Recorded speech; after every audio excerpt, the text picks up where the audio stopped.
Assalamualaikum warahmatullahi wabarakatuh. Perkenalkan, nama saya Roni Pramedia. Saya di sini akan menjelaskan materi pertemuan 4, yaitu dampak COVID-19 terhadap maskapai penerbangan Sriwijaya Air, dan penjelasan PowerPoint dan video, isu sosial dan etika dalam teknologi informasi. Sriwijaya Air adalah maskapai penerbangan Indonesia yang berbasis di Jakarta dan dengan kantor pusat yang terletak di Jalan M1 Bandara Internasional Soekarno-Hatta.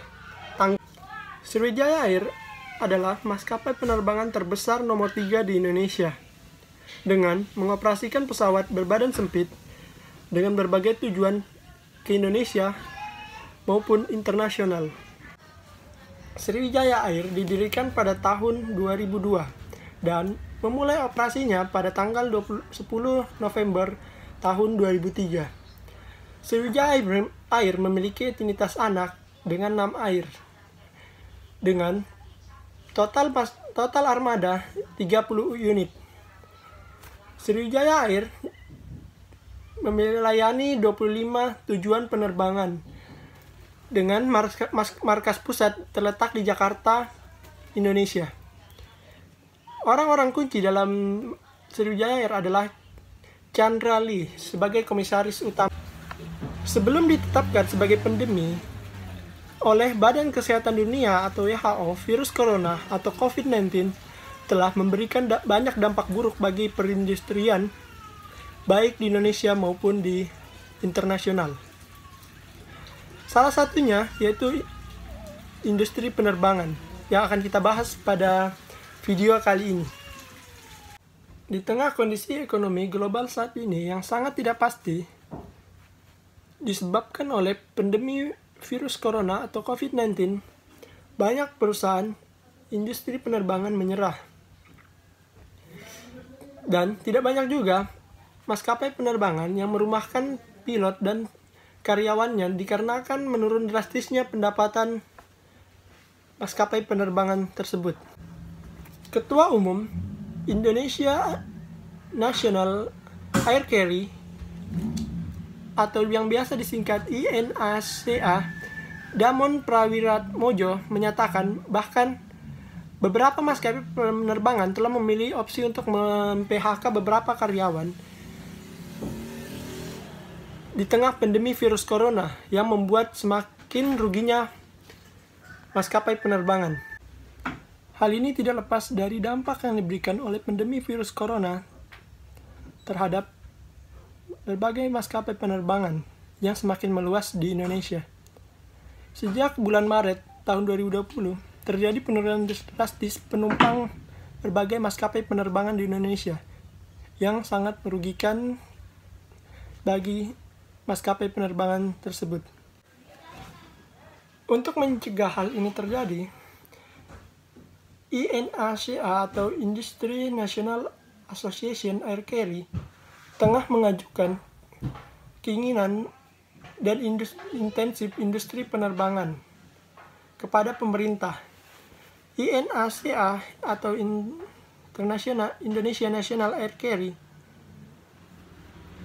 berharap pemerintah bisa memberi keringanan berupa penundaan pembayaran PPh, penanggungan biaya masuk impor, suku cadang, penanggungan biaya bandara, dan navigasi yang dikelola BUMN.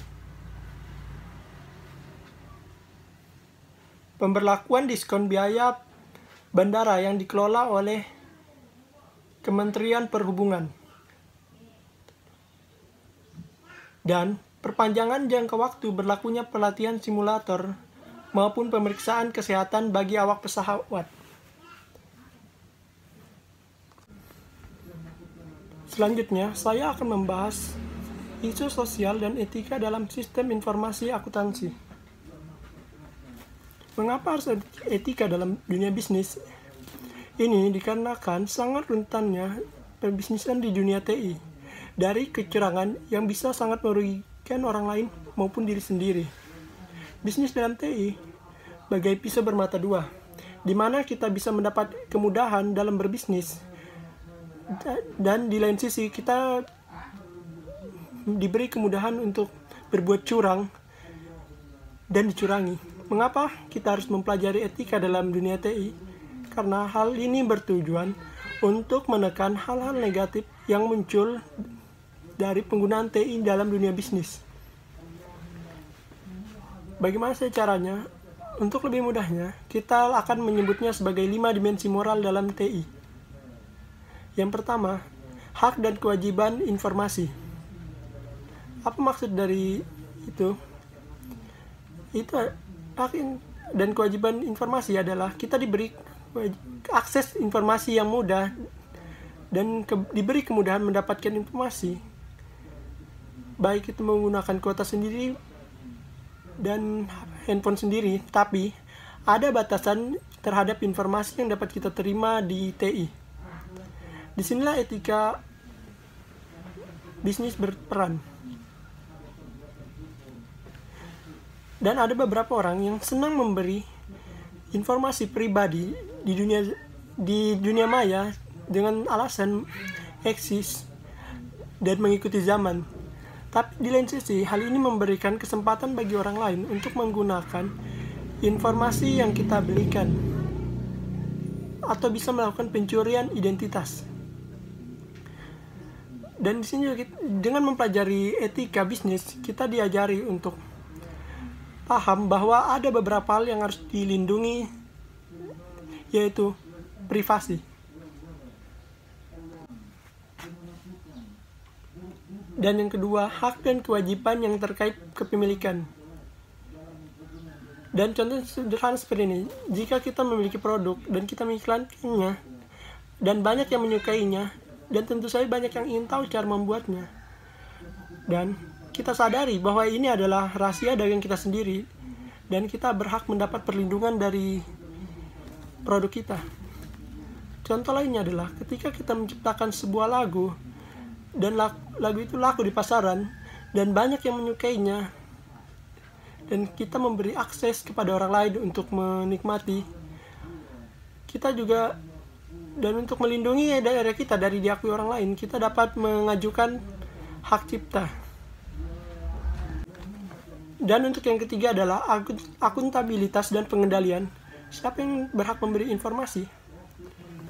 Saya merasa berhak memberi informasi.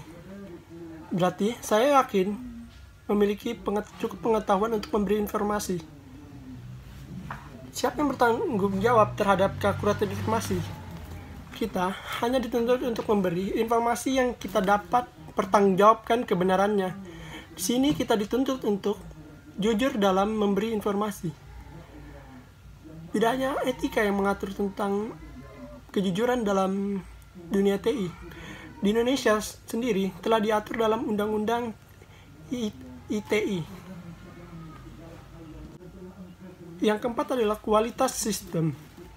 Dalam dunia TI, kualitas data dan kualitas sistem akan menjamin kualitas data yang kita berikan. Dan yang kelima adalah kualitas hidup. Ini berkaitan dengan nilai yang harus dipertahankan dalam penggunaan TI. Dan dari video pembelajaran yang telah diberikan, kita melihat sebuah judul YouTube yang berjudul "Kemana Saja Handphone" yang telah direview. Ya, sebelum kita mengetahui kemana saja handphone tersebut, kita akan lebih baiknya kita mengetahui dari mana saja asal handphone yang telah direview oleh sang YouTuber itu.